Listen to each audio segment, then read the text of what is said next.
Good afternoon, everyone. We're here for our CIP committee meeting and starting at 4:08 in the afternoon. Hopefully everyone's had a chance to look at the agenda. I'd like someone to, we're looking for approval of the agenda. Anyone? Becky and Chris McGuire. Sawyer, we have an amendment to the agenda. Okay, what's the amendment? So as discussed earlier, to put in the CIP monitoring program committee role discussion, we need a motion for that under priority issues as item number 3, please.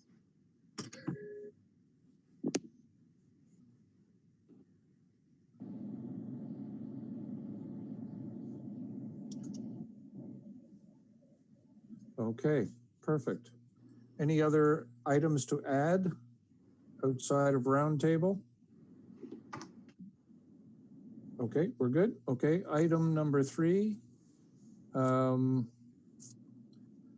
CIP monitoring motion. Do you want to deal with that now, Mary? Have you got something that you'd like to present as the motion? It's not a presentation. I'm just going to verbally read out loud the wording that was asked for me to send out last meeting.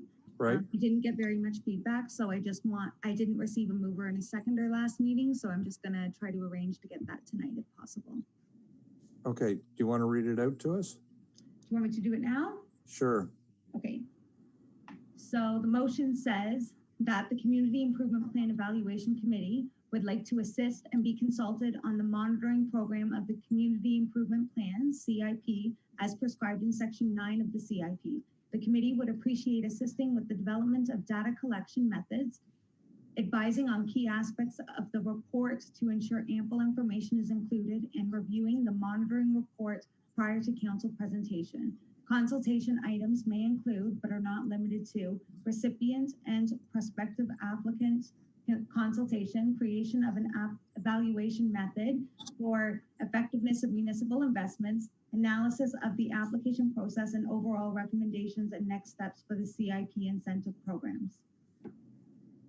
Okay, that's what we talked about the last meeting. Are we still okay with that? Looks like we are. Can I have someone put a motion forward and a seconder? So we'll move that's going to go to council for them to give their blessings that we can participate in the review. Okay, anyone? Becky will move. Does someone want to second that? Chris Samur seconds it. Are we all in favor? 4 of us, yes. Okay, thank you. Chris McGuire, are you all right with that?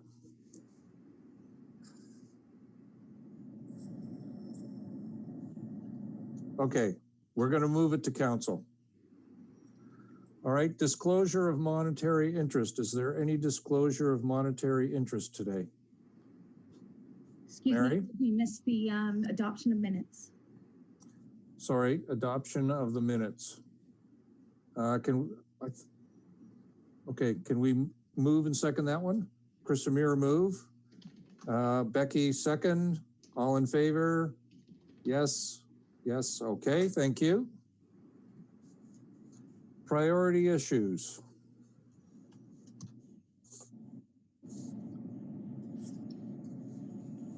So the first issue is under Program 2, COVID-related upgrades. For a dentist's office. So the first question is the application eligible for funding as a COVID-19 related upgrade?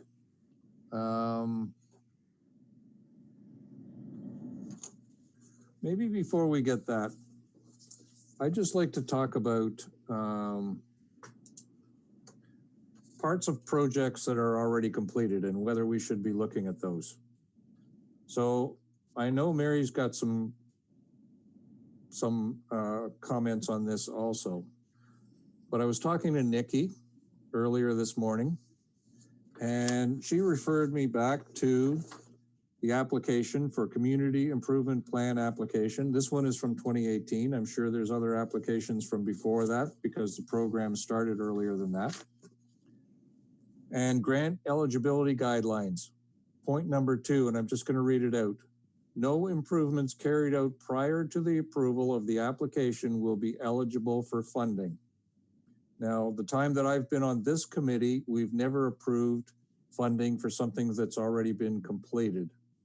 I'm just going to ask Chris McGuire, you've been on this committee longer than anyone. Have we ever approved funding for projects that have already been completed or partial projects that have already been completed? Not to my knowledge, no. Okay. Becky, did you have anything to add to that? I'm sorry. No, I didn't. You're okay? Not at this time. Yeah. Okay. So this project is looking at 2 components, and that is part of it is already completed and part of it is yet to be completed. So I don't know if anyone wants to comment on the part that's already been completed, but I'm going to open that up.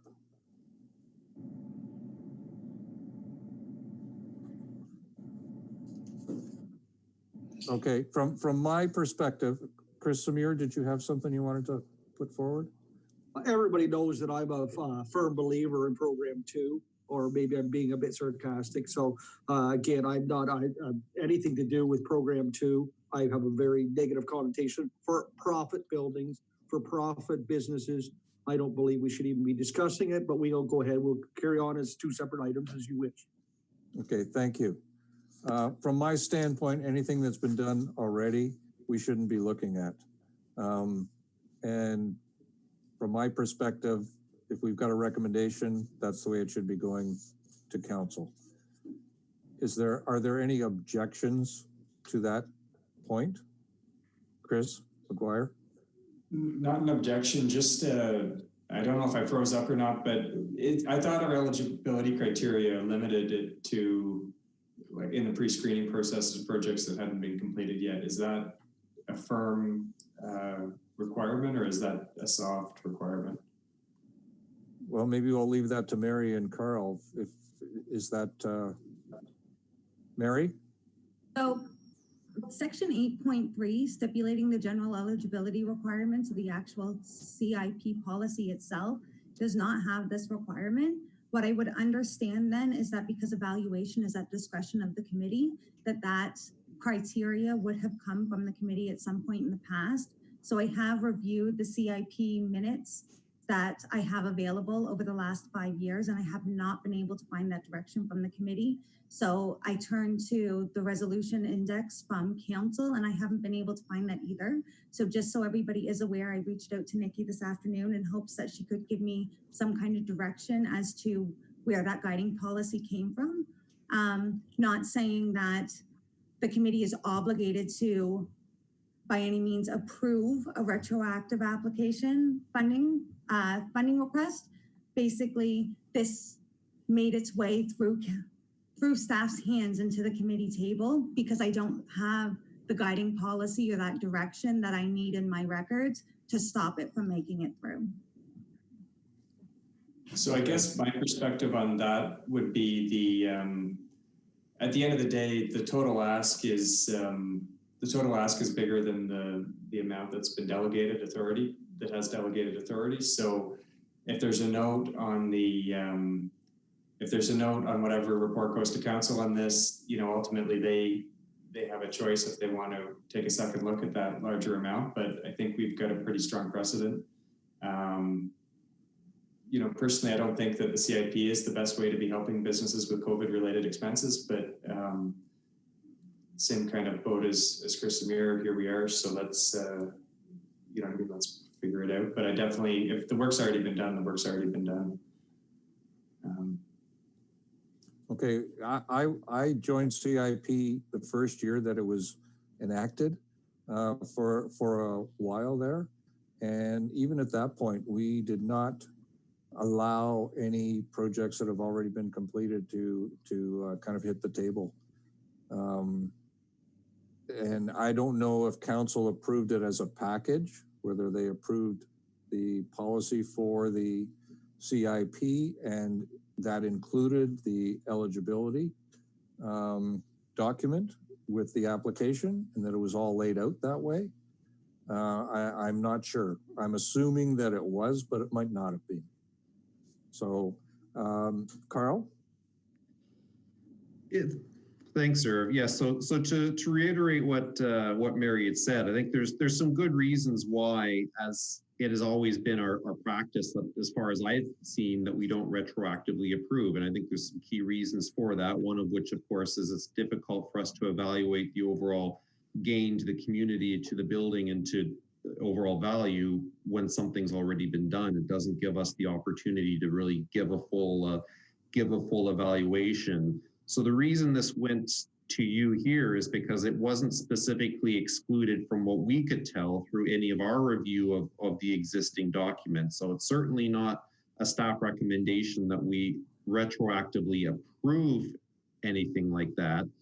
And certainly, I think from my perspective as staff, I would encourage the committee to think very cautiously about that. And I'll remind the committee as well that just because something clears the screening, there's no obligation for the committee to approve it as well. We have limited funds in the CIP program. We have a few applications coming through. So I think we want to make sure that we're directing our funding decisions as best as possible. So it's very reasonable for the committee to decide, even if something doesn't directly contradict what we see in the document, in the CIP document itself, that doesn't imply any obligation to approve it. But I think that's certainly if the committee feels that retroactive approvals as a general rule are inappropriate, then we would welcome just a resolution confirming that.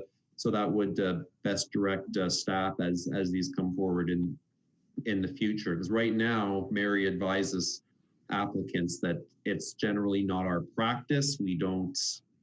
It's typically not done. However, you can still take a stab at it because we don't see it being explicitly prohibited in the CIP document itself. We just know through these discussions and the application forms that that as an operational decision, we tend not to support these sorts of applications. Carl, should we be looking at a motion to council now, or should this be part of the discussion for the CIP review? Chris McGuire? I just think we need to get really a good idea of what governs the committee, what role the terms of reference plays, what role the community improvement plan plays, and what role the secondary documents like the evaluation criteria, the eligibility criteria, all of this stuff that we've been using, for almost 5 years now. Because I think every time, and this relates to the previous agenda item too, where because there's this uncertainty of governance of the committee, we've got, do we need to go to council to ask permission to look at the eligibility criteria? If we're just looking at, if we're just evaluating reports, like what's really our role? What's the scope of the role? And how is our relationship with council and staff all come together? Because it seems to just be a recurring theme that we have. And I think if we had a really good, review of the documents and we could all be on the same page, it would probably smooth over a lot of this back and forth. Okay. Mary?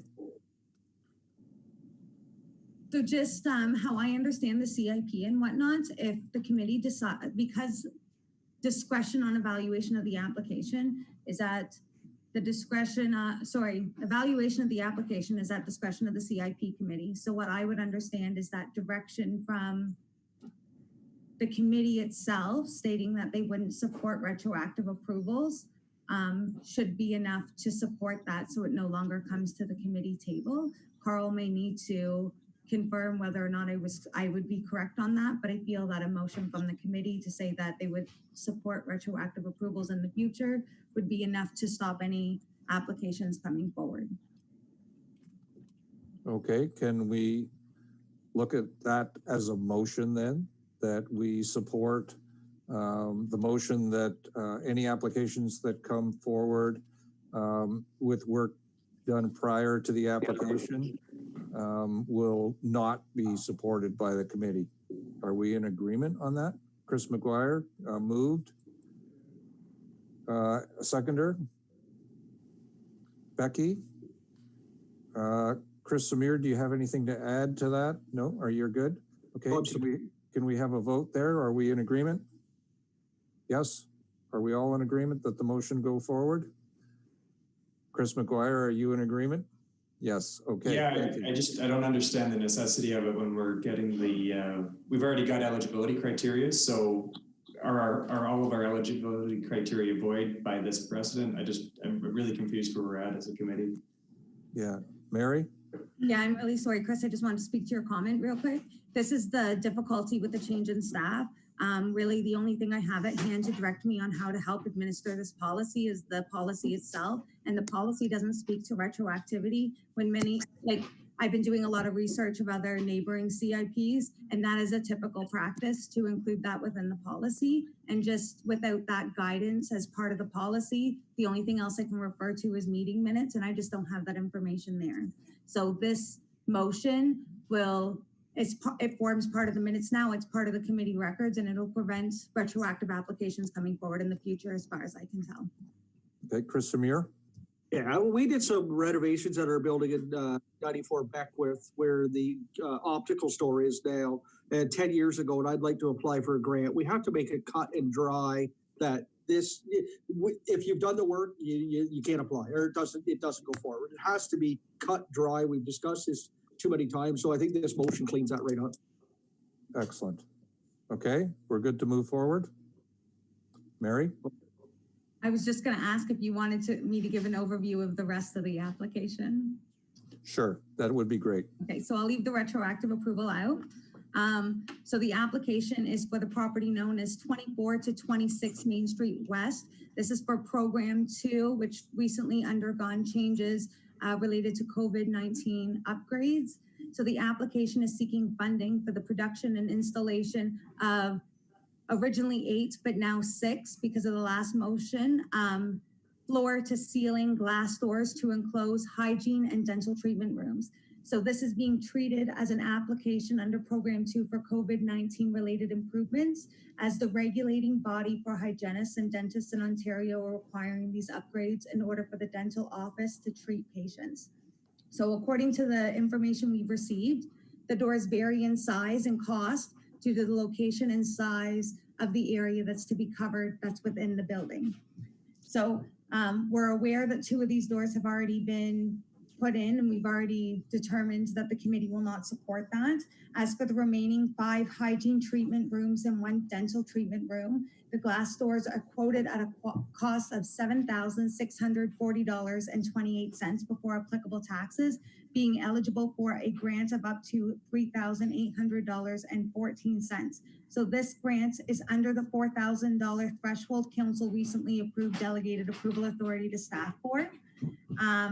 So basically what would happen at this point is that your recommendation is going to go to staff for their consideration after review of the application, and then they're going to determine whether or not to approve this application, and that's at the approval authority of the senior planner as well as the clerk.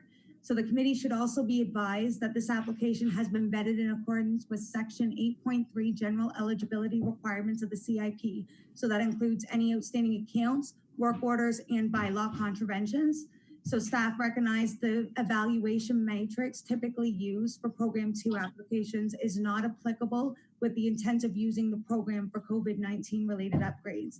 So evaluation is at the discretion of the committee for all other types of applications, and the committee is encouraged to do the same for this application. So the committee is asked to consider if the proposal appears to be eligible for funding as a COVID-19 related upgrade. And I mean, now that we've ruled out retroactive approval, that criteria is off the table, but does the proposal seem to be eligible for the maximum funding amount? And if not, is the proponent eligible for partial funding? So the committee is asked to accommodate the recommendation on this application through a motion. And yeah, that would be it for me. Thank you, Mary. No problem. So I guess the first question, is the application eligible for funding as a COVID-19 related upgrade? You know, when I looked at it, and I don't have a problem with it being a dentist, but when I think of COVID-19 upgrades, I think of patios or plexiglass screens, that kind of item. When I read it through, it almost seemed like a full Program 2 application. So it just seems strange to me, but I don't know how others felt about it. Any comments? Chris Samir? Sorry, when I see the dentist out at the mall, they just went through an expansion. What they ended up doing was putting, quite frankly, plastic on with a zipper. And then I'm thinking, oh, okay, now we're going to go to, I think we might have the Cadillac or maybe even actually a BMW or a Lexus in this case. So the question is, should we be funding half of a Lexus or BMW? Should we say, like, I think I worked it out to $1,273 a door. That seems a little exorbitant. Should it be a French door from Rito Lumber at $500 a door? Should we be funding half of that? This is beautiful. I'd love to put it on all our new apartments that we're building. They're beautiful. $1,200 shower doors would be absolutely gorgeous, but can I afford it? I would say no. But that's my, again, it's taxpayers' money being used for this. I would have to say I would be in agreement to pay half of 6 times 500. I'd be willing to give $1,500, but I certainly do not support $3,800. Chris McGuire?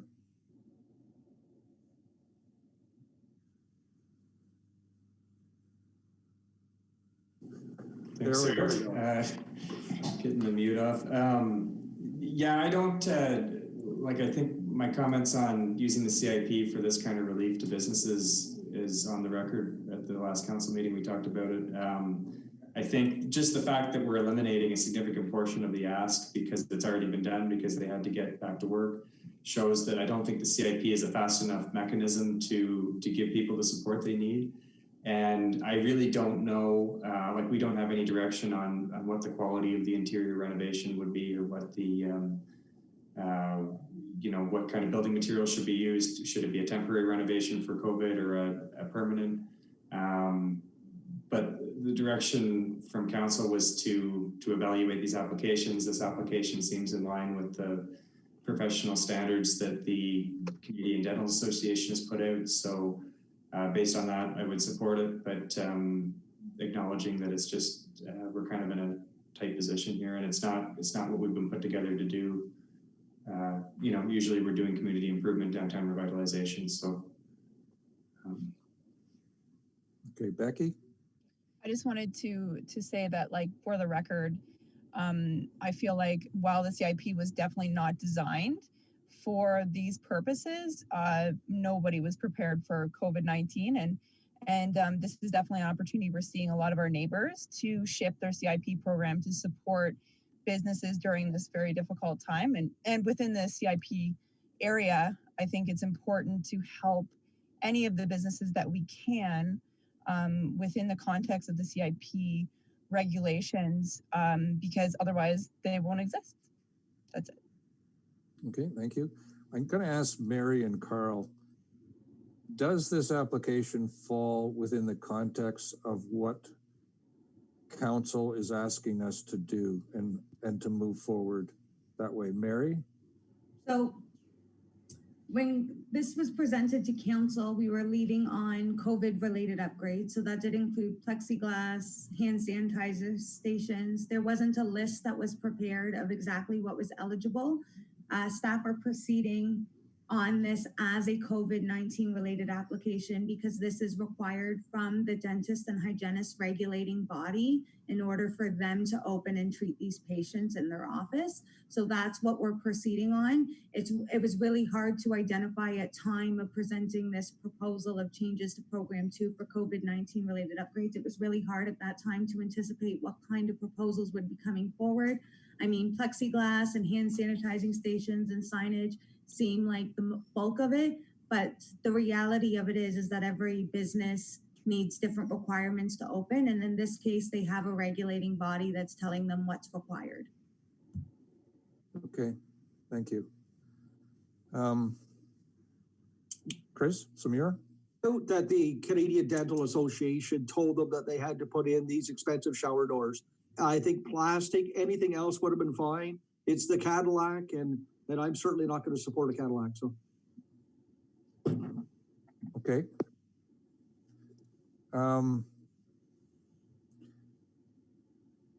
Maybe what we need to do is send it to council and say that it does. I'm not sure we're recommending this. I guess that's my point. Yes, it seems to fall within the COVID-19 terms of reference that council has given us, but I don't think we're strongly supporting it. So maybe what we should do is all right, recommend it, but with the caveat that council needs to take a hard look at it and whether they believe that this actually falls within the terms of reference that they have given us for COVID-19 related components. Carl, you had a point. One option that's always available to the committee is supporting some but not all of the funding that's been requested. So that was presented as an option here, and I'll just throw that out to the committee if that's something you wanted to look at. Chris McGuire. Thanks, Irvin. Thanks, Carl. Yeah, I think I would, under that perspective, based on the direction we've gotten from council, I support the full ask. I don't know why it's fair that a dentist office in the CIP gets it over a dentist office in the mall or outside of the CIP. But that being said, we've got the direction from council to support these improvements. We don't know how long this is going to go on for. It could be years. The fact that they want to have a good design in the inside of their dentist office, I think is a fair, to use high quality materials is something we value on all of our other programs. So we don't know, maybe this becomes a best practice and what's installed now is there for the next 20 years. It's not a $40,000 ask on a program 2 kind of thing. So I would support the full ask from that perspective. Okay, let's send it to council as a recommendation, but not as a unanimous recommendation. Mary? So, Irv, I just want to be clear that without the retroactive approval, the application threshold amount is actually staff approval authority for this application. Okay, then let's put it down that way. The staff, that we're recommending to staff that they approve it, but in the minutes that it's not unanimous, and there was quite a bit of debate on whether it should be approved. Mary? I would need a motion to accommodate that. Okay, Carl, did you have a point? Yes, and just thank you for that. Or just to clarify, we do, even if it's within the threshold for staff approval, we do bring updates to council on. We've been asked to update council periodically on COVID-related CIP approvals, and as part of that update, we can certainly advise council of the sorts of discussions we're having. There's no doubt when we went into this, we didn't exactly. None of us really knew exactly what to expect. We were trying to figure out how can we help the businesses. So certainly the conversation that's flown around this table can be part of a future director's update to council. Okay, perfect. Thank you. Chris McGuire, I think you had your hand up a minute ago. Yeah, I would move if that's still on the table. Yep, okay. Seconder. Becky, can I get you to second that? Thank you. You got it. We're in approval. We'll move it forward. Not unanimous. It should be stated in the minutes. Okay, thank you. So that's going to go on to the next priority issue is the Lockmaster's Tap House. Mary, do you want to give us an overview of that, please? Sure. So I'm going to kind of break it down in regards to some quotations here and just the different components that are on the quotations, because I know there was some extra material that went out this afternoon, so hopefully everybody had a chance to look at it.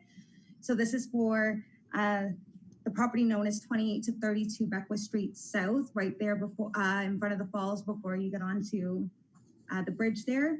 So this is for Program 1 Facade, Signage, and Landscaping Grant. So the application is seeking funding for the production and installation of a wood door, a wood awning to frame that door, and new signage with perforated window treatments. So the door and awning, at the time of writing the report, there was a single quote received from Haley's Glass for the production and installation of the door.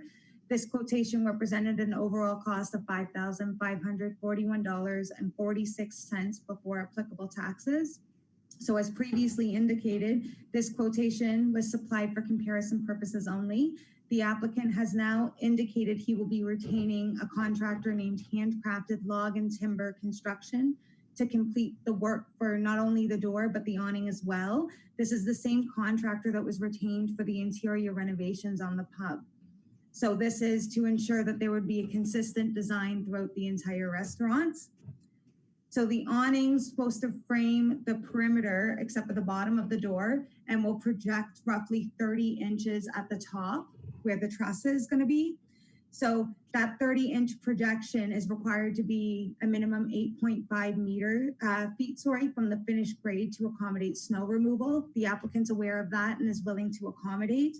Also, I've reached out to Public Works because of the posts coming down on both sides. They look like they're roughly 4x4s. So that means it'll project roughly 4 inches out at the grade. So they've advised that as a condition of any funding agreement, they would require the applicant to put some kind of barrier to allow for a gradual path of travel so they don't get caught on that door. So that would be at the discretion of Public Works to approve.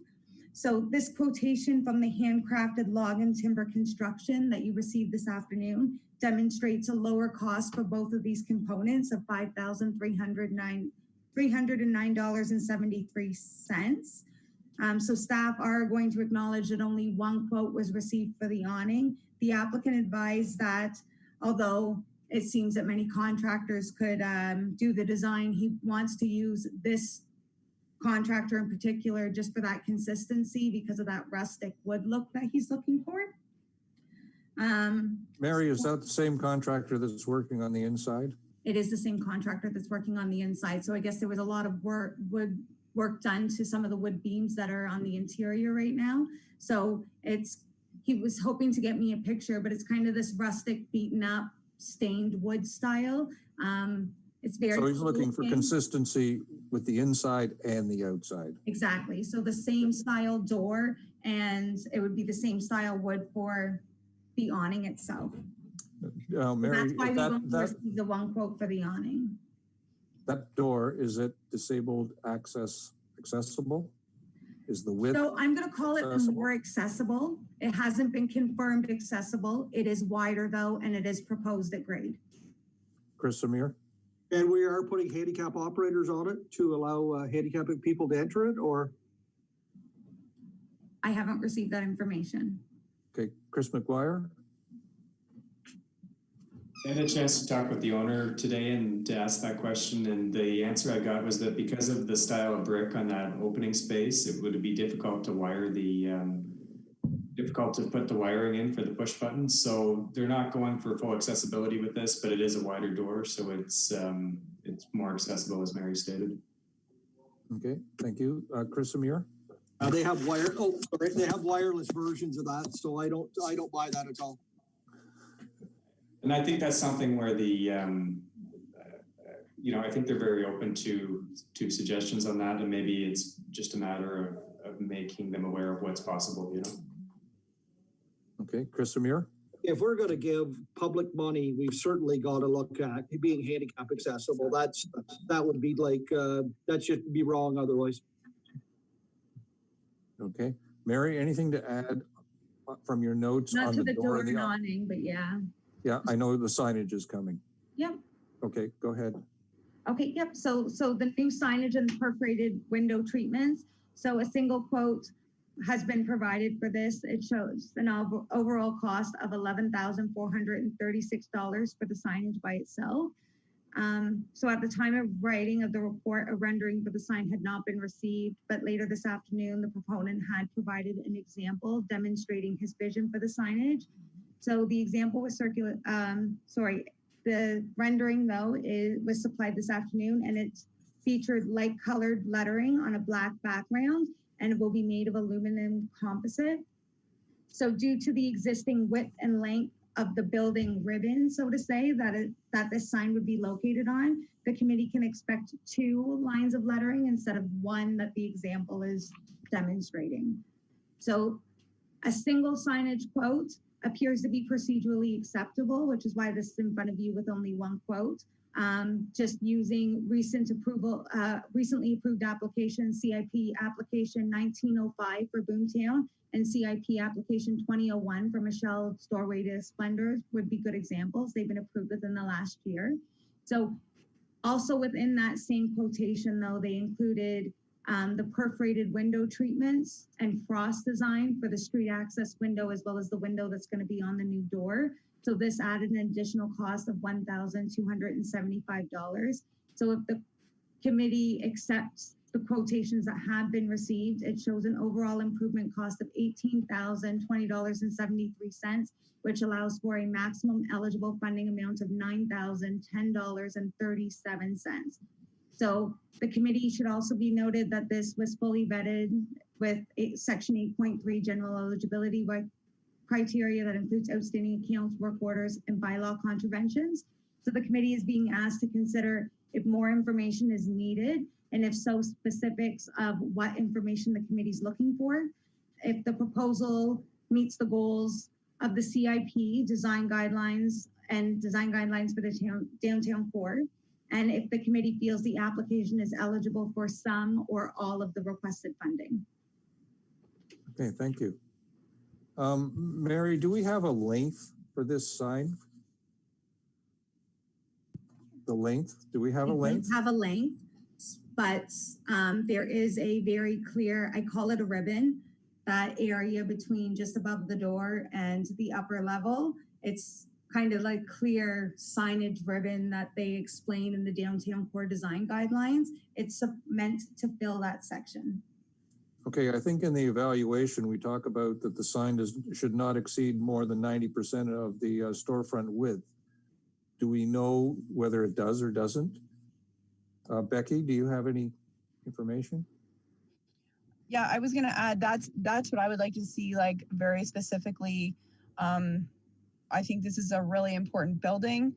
I think we're really fortunate that we have some really fantastic business owners, and I think they're doing an amazing job. And I think no matter what, this is going to turn out great. But I do think this is an opportunity where, to be totally frank, I feel like this is definitely a building I'd love to see a woodcut sign on. I think it's a pub, and I think an aluminum sign I don't think is ideal for this space. I think the photo that we saw that's included in this is actually a woodcut sign with gold leafing on it, and I think it is a great opportunity. I know of at least 2 different local sign makers that do that type of product, and maybe that's something that we can discuss with them, because I think this is an opportunity to maybe make this a really premier storefront in the downtown. Okay, thank you. Chris McGuire? I agree with Becky, and I think that that's really in line with the vision of the owner, because talking today, the image of the existing pub that they used as an example that they submitted, did everybody get a chance to see that? That seems to be what they're going for. Because when I saw the aluminum cut, I was a little bit worried it was going to be like a Boomtown style sign, which I'm not a big fan of that. But I think the wood cut would look excellent here. So I'm wondering if it's a matter with COVID. It seems to be hard to get quotes, hard to get stuff moving forward. Is it okay if we approved it and say that it has to comply with the town's design guidelines in order to achieve the funding, and let it move forward, but also kind of make sure that they're held to their intentions? Chris Amir? Blah, blah, blah. Where was I going to go with that? Give me a second. Mary has suggested that it was the same as Michelle's Doorway to Splendor, the sign for that. And it was, we approved it at $2,450. How do we suddenly go to $11,500 for probably a smaller sign? There's an issue that way. I will certainly not approve an $11,000 sign for something that we've gave $2,400 for to somebody just up the street. I'm wondering if there's an explanation for that. Chris McGuire? I'm not as concerned with the value, because when we look at the law office, that was a full $10,000 ask, and we got a door, a window, and some surface treatments.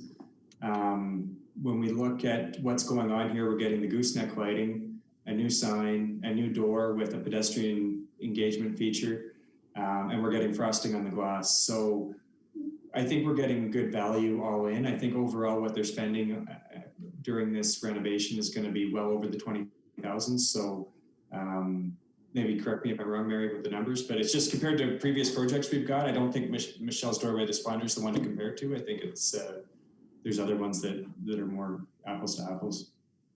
Chris Amir? Mr. McGuire, in my professional opinion, I think $11,000 is insane for a sign, is what I'm trying to tell you. And I do this for,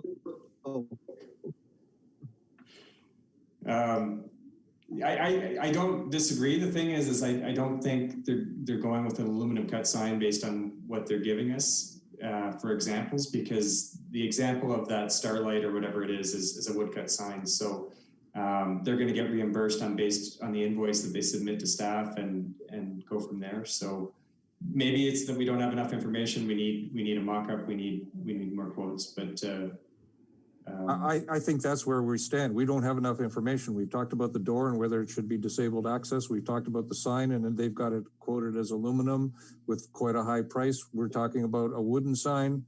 I don't think they've put the package together that well for us to make a proper decision on this, my thought. Can we get them to, do they need this approval right away, Mary? Are they like moving ahead with it and they need it immediately? Or can we get more information, more sketches, more information on the entranceway and how they might be able to do it following Chris Amir's suggestion?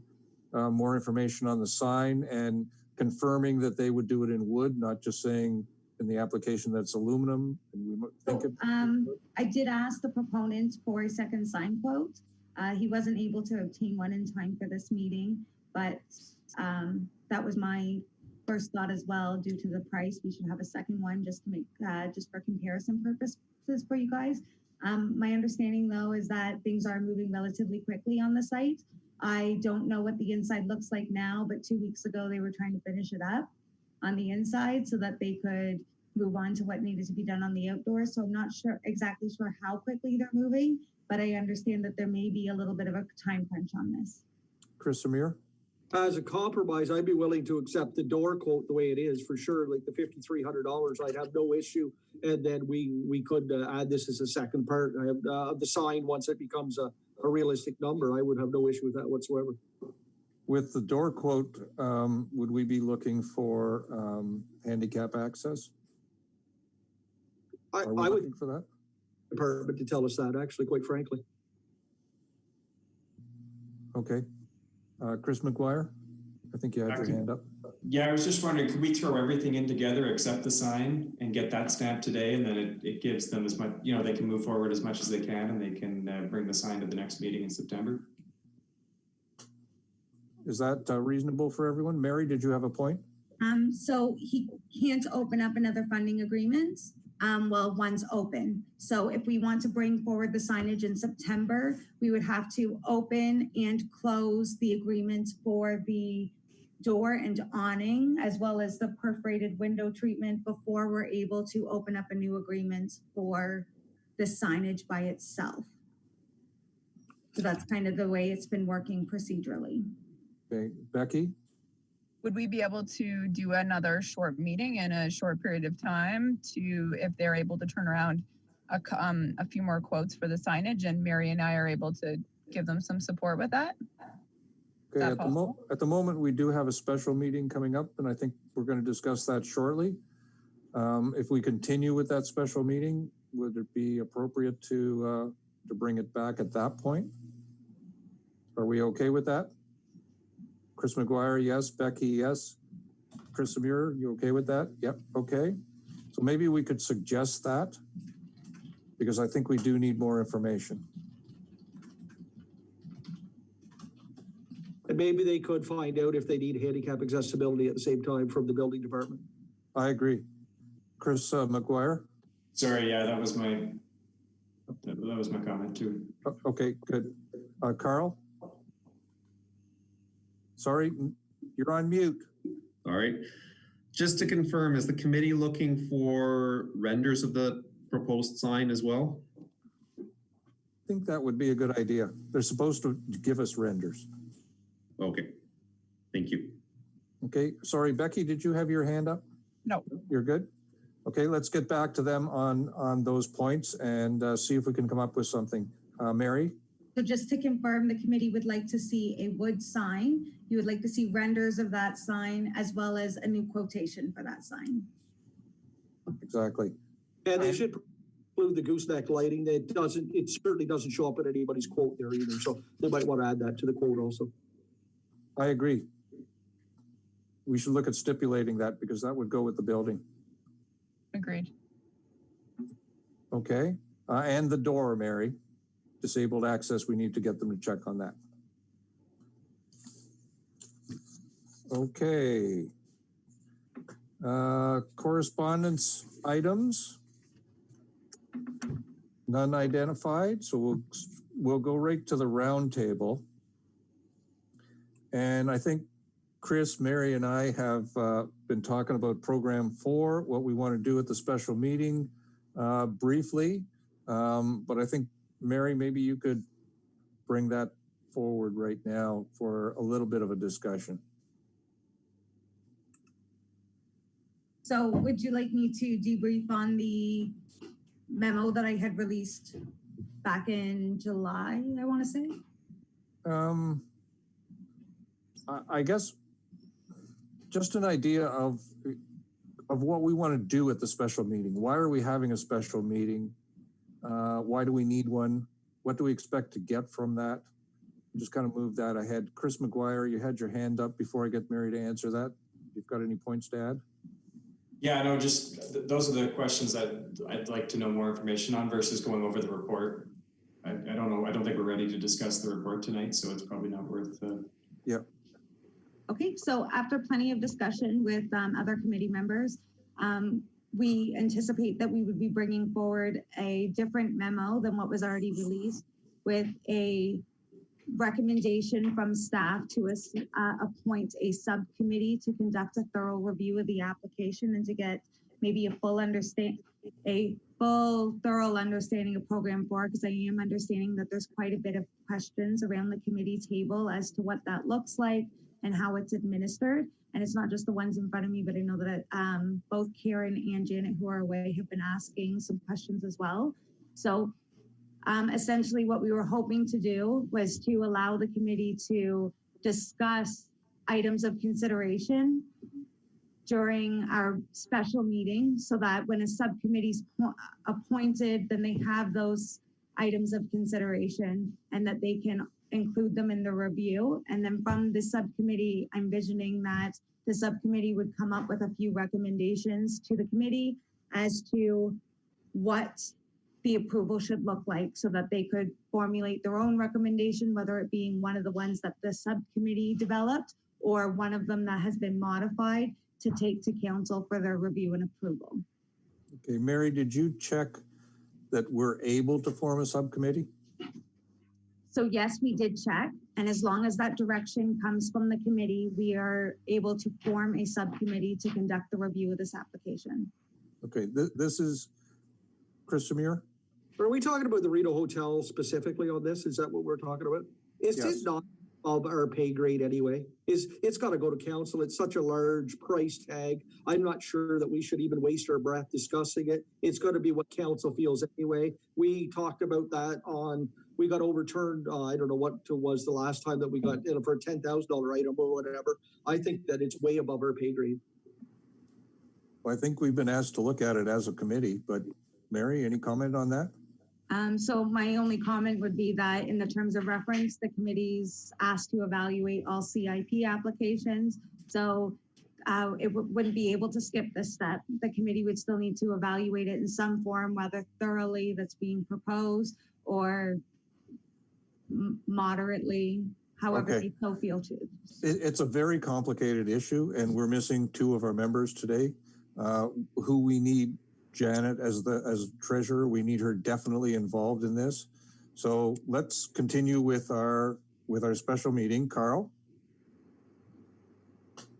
Just to respond to Chris Samir's point, yes, this will be a substantial discussion at the council table, and to further to Mary's point, I view one of the roles here for the committee is to get into the weeds a little bit in terms of looking at the options and how do we structure this request. So for instance, and I'm not going to get into those options, but for instance, the ask is for the maximum tax abatement for the full 10 years. And the committee can sort of look at what sort of conditions do you want? Do you want to step it down or look at something less than the maximum? But perhaps the role for the committee in this case can be to explore some of the ways we can handle that and recommend some terms for the tax abatement if you like that. And that would be very helpful for me when I'm bringing a report to council and sort of guiding that discussion once you folks have had the opportunity to have a look at it. So that's sort of the role that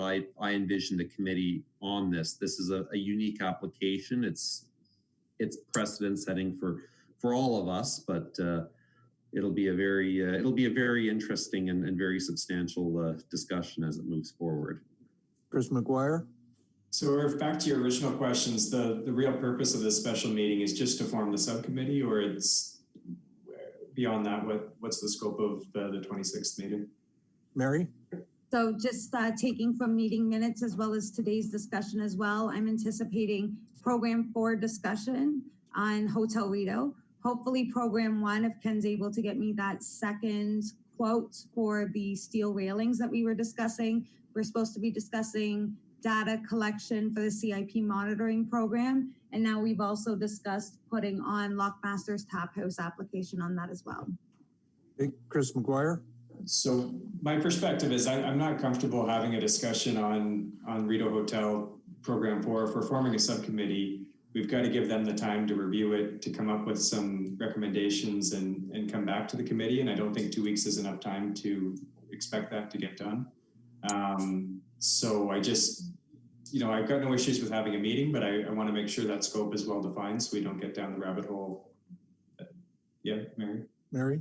Sorry, I just wanted to speak to this. So actually, what was supposed to come forward on the 26th after discussing with other committee members, as well as our clerk and Carl, was simply that we were hoping that the committee could discuss their points of view on the application as the whole, and then kind of how they would envision program 1, if it's up for discussion, folding into that review, so that any subcommittee that's appointed at the end of the meeting had those points of view to consider during their review. So it wasn't supposed to happen between now and 2 weeks from now. This was something that staff had anticipated would happen after the August 26th meeting.